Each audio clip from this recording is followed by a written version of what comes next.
அரசாங்க தரவுகளின்படி பார்த்திங்கன்னா குன்னத்தூர் குளம் அப்படின்னு இருக்குது. இது ஒரு 135 ஏக்கர் பரப்பளவு கொண்டது. இதை சுற்றி இதுக்கான நீர்பிடிப்பு பகுதிகள் பார்த்திங்கன்னா ஒரு 6.6 மைல்ஸ் அப்படிங்கிறாங்க. அங்கே இருக்கிற மழை நீர் பெய்கிறத வச்சு இந்த குளத்தை வந்து நீராதாரமாக இருந்திருக்குது. மழைப்பொழிவு குறைஞ்சதன் காரணமாக நீர்வழித்தடங்கள் இதை தூர்ந்து போனதன் காரணமாக சுமார் ஒரு 30 வருடங்களாக தண்ணீர் இல்லாமல் இருந்தது. நம்ம 2019 இந்த குளத்துக்கான நீர்வழித்தடங்களை வந்துட்டு ஆய்வு செய்து தன்னார்வலோட உதவியோட ஒரு 2 கிலோமீட்டர் தான் வாய்க்கால் சுத்தம் பண்ணோம். சுத்தம் பண்ணி ஒரு மாதம் கழிச்சு நம்ம பருவமழை பெஞ்சது. அந்த பருவமழையில் பார்த்திங்கன்னா ஒரு 40% வந்துட்டு நீர் இங்கே வந்துட்டு நிறைய ஆரம்பிச்சிருக்கு. இந்த குளம் இப்போது அவிநாசி அத்திக்கடவு திட்டத்தில் வந்துட்டு இருக்குது. அந்த இதுக்கான பைப்பு போட்டிருக்கிறாங்க. நம்ம அதுக்கான வேலைகள் நடந்துட்டு அரசு சார்பாக வேலை நடந்துகிட்ருக்குது.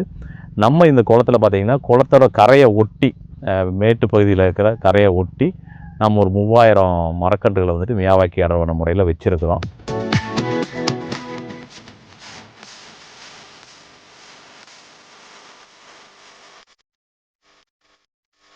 நம்ம வெள்ளலூர் குளத்தில் வந்து கோவை குளங்கள் பாதுகாப்பு அமைப்பின் சார்பாக வெள்ளலூர் குளத்தில் வந்துட்டு ஒரு பட்டாம்பூச்சி பூங்கா வந்துட்டு உருவாக்கிட்டு இருக்கிறோம். அந்த பட்டாம்பூச்சி பூங்கா உருவாக்க இன்னும் 1-2 மாதத்தில் வந்துட்டு அந்த வேலைகள் முடிஞ்சிடும்.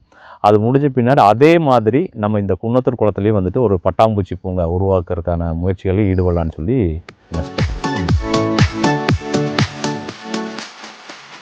இந்த 3000 மரக்கன்றுகள் வைக்கப்பட்ட இந்த மியாவாக்கி அடர்வனம் பார்த்திங்கன்னா நமக்கு ரோட்டரி கிளப்லேருந்து நமக்கு வந்துட்டு நிதியுதவி செஞ்சாங்க. அப்புறம் அங்கே எம்என் காயத்ரி சேரிட்டபிள் ட்ரஸ்ட் அப்படின்னு சென்னையில் இருக்கிறவங்களும் உதவி செஞ்சுக்கிறாங்க. இதுக்கான நீர் தேவைக்கு வந்து பார்த்திங்கன்னா நம்ம வந்துட்டு ஆழ்துளை கிணறு அமைச்சிருக்கிறோம். அந்த கிணறு மூலமாக வந்துட்டு நமக்கு வந்துட்டு தண்ணி இங்கே கொடுத்துட்ருக்குறோம். அந்த நீர் வழங்குவதற்கான மின்சார தேவையை வந்துட்டு காட்டமட்டி ஊராட்சியிலேருந்து நமக்கு வந்துட்டு உதவி செஞ்சுக்கிறாங்க. அது போக பார்த்திங்கன்னா நம்ம குன்னத்தூர் ஊராட்சியிலேருந்தும் நம்ம இதுக்கு தேவையான என்னென்ன உதவிகள் தேவை இருக்கோ அந்த உதவிகளும் நம்ம செஞ்சிட்ருக்காங்க. 2 ஊராட்சிகள், காட்டமட்டி ஊராட்சி, குன்னத்தூர் ஊராட்சி, 2 ஊராட்சிகளும் நமக்கு வந்துட்டு இதுக்கான உதவிகள் செஞ்சிட்ருக்குறாங்க. அது மூலமாக வேலைகள் நடந்தது. அது இங்கே பார்த்திங்கன்னா ஒரு அடி 1/2 அடி இருந்த செடியாக இருந்தது நம்ம வைக்கிறப்போ. இன்றைக்கி பார்த்திங்கன்னா நம்ம ஆளை தாண்டி வளர்ந்துருச்சு. ஒரு 1.5 வருஷத்துலேயே பார்த்திங்கன்னா ஒரு 10 அடி 11 அடி ஹைட்டுக்கு இங்கே வந்துடுச்சு.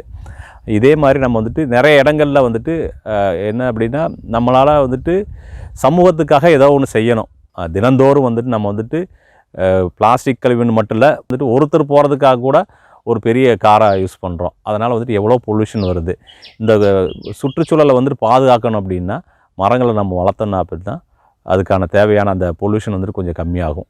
இங்கே நம்ம பொதுவாக பார்த்திங்கன்னா நாட்டு வகை மரங்கள் தான் அதிகமாக வச்சுருக்கிறோம். ஏன் அப்படி வச்சோம் அப்படின்னா நம்ம மழை பெஞ்சு இந்த பெரிய காற்று அடித்தாலும் வந்துட்டு இந்த மரங்கள்லாம் வந்துட்டு மண்ணில் வேறு உண்டு நின்று கீழே உழுகாமல் இருக்கும். இந்த வளர்ச்சியை பார்த்து அவங்க ரோட்டரி கிளப்பில் இருந்தும் நல்லா சந்தோஷப்பட்டாங்க. நமக்கு உதவி செஞ்ச ஊராட்சி நிர்வாகங்களும் சந்தோஷப்பட்டது. நிறைய நம்ம தன்னார்வலர்களும் நம்ம வச்ச செடி இந்த ஒரு 1/2 அடி 1 அடியில் வச்ச செடி வந்துட்டு இன்றைக்கி 10 அடி 12 அடி இருக்குது அப்படின்னு சொல்லி பார்த்து நல்லா சந்தோஷப்படுறாங்க. இதை வந்துட்டு ஒரு கொஞ்சம் குறைஞ்ச நாட்களில் வந்து பார்த்திங்கன்னா இன்னும் 1-2 வருடங்களில் பார்த்திங்கன்னா இது ஒரு மிகப்பெரிய ஒரு ஆக்சிஜன் தொழிற்சாலையாக வந்துட்டு இருக்குன்றதில் எந்த மாற்று கருத்தும் இல்லை. இந்த மியாவாக்கி அடர்வனை உருவாக்குறது வந்துட்டு நம்ம வந்துட்டு பசுமை திருவிழா அப்படின்னு சொல்லி வச்சுருந்தோம். 3000 மரங்கன்றுகள் நடுவும் பசுமை திருவிழா அப்படின்னு சொல்லிட்டு வச்சுருந்தோம்.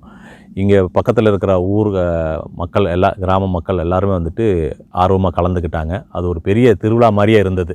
நம்ம ஆரம்பத்தில் பார்த்திங்கன்னா தன்னார்வலோட உதவி நிறைய இருந்தது. வர வர வந்துட்டு குறைஞ்சிட்ருக்குது. அது வந்துட்டு இன்னும் கொஞ்சம் அந்த தன்னார்வல உதவி இருந்ததுன்னா இன்னும் வந்து நம்ம இது மாதிரி நிறைய இடங்களில் வந்துட்டு மரக்கன்றுகளும் வைக்கலாம், நிறைய நீர்நிலைகளையும் பாதுகாக்கலாம். ஏதாவது ஒரு பள்ளத்தை பார்த்தாலோ நீர்நிலைகளை பார்த்தாலோ குப்பையை போடுறதில் தான் நம்ம வந்துட்டு முதல்ல இடம் கொடுக்குறோம். இன்றைக்கி எல்லாருக்கும் பைப்பை திருகுனோன்னே வீட்டில் தண்ணி வந்துடுது. இந்த தண்ணியை வந்துட்டு அரசு எங்கேருந்து கொடுக்குது அப்படின்னா நம்மக்கிட்ட இருக்கிற தண்ணி இல்லை. அது எங்கேயோ ஒரு மலை காடுகளில் இன்னொரு இடத்துல இருக்கிற தண்ணியை கொண்டு வந்து நம்ம குழாய் மூலமாக வீட்டுக்கு கிடைக்குது. அப்படி அங்கே கிடைக்கலையா நம்ம என்ன பண்ணுறோம், ஒரு ஆழ்துளை கிணறை அமைச்சு அதிலிருந்து வந்துட்டு எடுத்து நம்ம வந்துட்டு தண்ணீரை வந்துட்டு சுத்திகரிப்பு இதை வச்சு நம்ம வந்துட்டு சுத்திகரித்து குடிச்சுக்கிறோம். அந்த ஆழ்துளை கிணறு 1000 அடி 1200 அடி அமைச்சு அங்கேருந்து எடுக்கிற தண்ணி வந்துட்டு எப்படி வந்தது, அந்த தண்ணி வர்றதுக்கு இனி வந்துட்டு எத்தனை வருஷங்கள் ஆகும். இப்போ நம்ம எல்லாத்தையும் உறிஞ்சி எடுத்துடுறோம். உறிஞ்சி எடுத்துகிற தண்ணினால் நான் வந்துட்டு பார்த்திங்கன்னா நிலநடுக்கம் ஏற்படுறதுக்கான சூழல் இருக்குதுன்னு சொல்லிட்டு ஆய்வாளர்கள் சொல்கிறாங்க. நம்ம சந்ததிகள் நமக்கு பின்னாடி வர சந்ததிகள், நம்ம பேர குழந்தைகள் பசங்கள்லாம் வந்துட்டு பார்த்திங்கன்னா இந்த தண்ணி கிடைக்காம அவதிப்படுறதுக்கான இது இருக்குது. அதனால் வந்து நம்ம வந்துட்டு முடிஞ்ச அளவுக்கு பக்கத்தில் இருக்கிற நீர்நிலைகளில் வந்துட்டு குப்பையை போடாமல், அதை வந்துட்டு அசுத்தம் பண்ணாமல் பாதுகாக்கிறதுக்கான வழியை ஏற்படுத்தலாம்.